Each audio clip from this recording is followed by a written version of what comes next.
তিনজন সাহাবী যুদ্ধ চালিয়ে যাচ্ছেন, তারপরেও তার মধ্যে একজন হচ্ছেন খুবাইব রাদিয়াল্লাহু আনহু। কি নাম বলেন?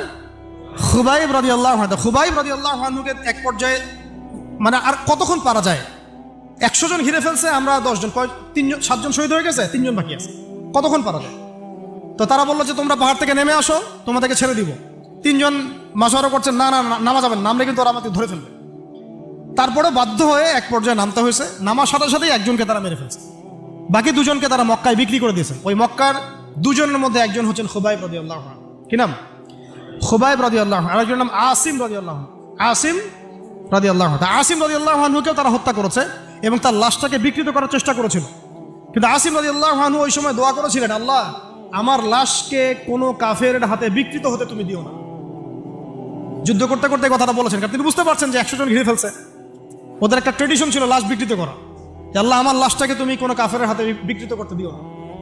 তখন আল্লাহ রাব্বুল আলামিন তার শাহাদাতে পড়ে এক ঝাঁক ভেমরুল পাঠায় দেন, তারা তার গায়ের উপর বসে পড়ে, কোনো কাফের তাকে হাত দিতে পারে না।